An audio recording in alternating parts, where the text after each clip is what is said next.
Good morning, Bachman Middle School. Today is Tuesday, April 12th. It is an A day. It is a band day one. And I am Mr. Strand with today's Tiger Talk. First up, it's time for Literacy Lowdown. So here is Mrs. Castle with this week's installment. Oh, hi there. Mrs. Castle here. Are you wondering why I'm in a lab coat and goggles? Well, I'm not a scientist. You're right. But I do teach reading. Did you know that there is a science of reading? People have studied how our brains work when we read and what our brains need to do in order to read. I'm going to give you an introduction to it today. So here we go. So today we're going to start with a little quiz involving reading and your brain. Let's see how you do. True or false? If you are a fast and accurate reader, you are good at reading. Take a minute. What do you think? It's false! Just because you can read something quickly and accurately doesn't mean you know what the heck you just read. Check it out. If I read, Don Tuff still rope, I know each and every one of those words, but I have no clue what I just said. Let's say I read, the wuzzles dripped the blar. I read that beautifully, but again, what the heck's a wuzzle? Because I don't know the meaning of these words, I can't comprehend. Let's try another one. Reading comes naturally to our brains. True or false? Think about it. That is false. We learn to speak naturally. Anyone who can hear and is spoken to will learn to talk.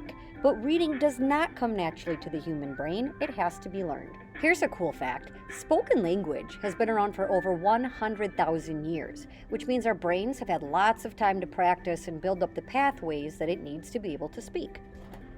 On the other hand, written language has only been around for about 13,000 years, meaning our brains haven't had as much time to develop functional adaptations and pathways needed to read.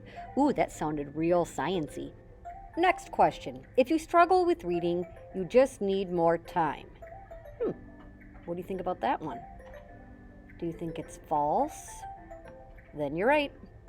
While exposure and practice is important, in some cases, explicit instruction in reading is needed because not every brain is the same. All right, last question. Literacy is only about reading and understanding the words. What do you think? F-A-L-S-E, false. Words are certainly important, but they aren't everything.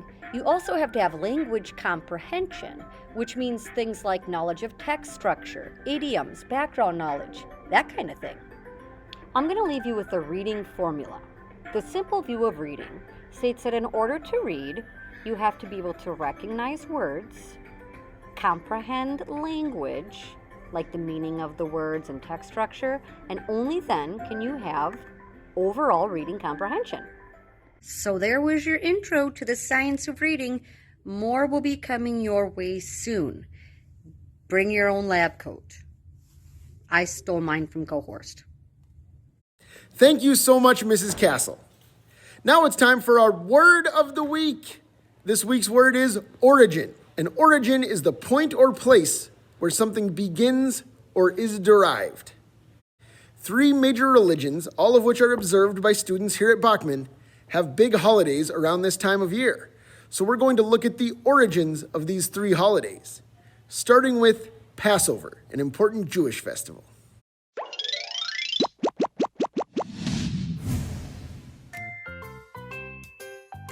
Passover is an 8-day festival celebrated each year during March or April. It honors the biblical story of the Exodus, the freedom of the ancient Jews from slavery in Egypt. The king of Egypt, known as Pharaoh, was confronted by the prophet Moses, who demanded that Pharaoh free the Jews from slavery and allow them to leave Egypt. When Pharaoh refused, God sent 10 plagues to destroy the Egyptians. The 10th plague was the worst of all, and, to be spared, the Jews marked their houses so the plague would pass over them.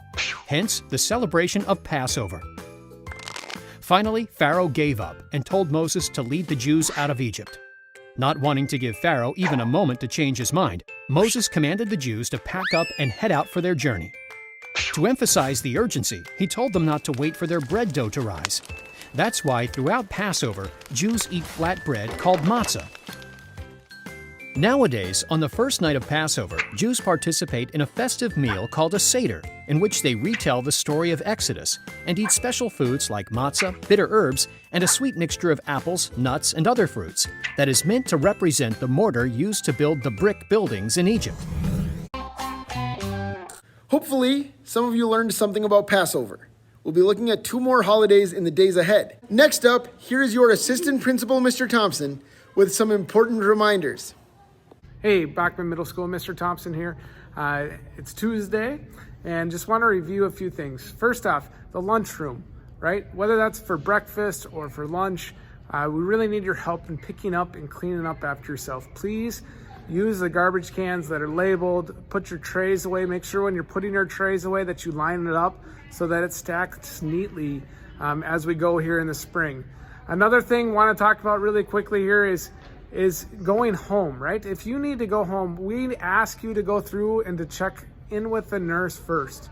You should not text from your phone and communicate to parents and have them come pick you up without us seeing you in the office first so that we can know what's going on. These 2 things, really simple, will help us continue to have a successful spring. So again, breakfast and lunch, pick up after yourself. Going home, make sure that goes through the office. Come down and see the nurse. Talk to the front office staff so that we know what's going on. Thank you. Have a great day. Thank you so much, Mr. Thompson. Finally, one more reminder that you need to update your iPads to be ready for testing next week. If you have not yet updated your iPad, please do so as soon as possible. And if you need help, come talk to me in the Media Center. That's all for today. We'll be back tomorrow with more Tiger Talk. See you then.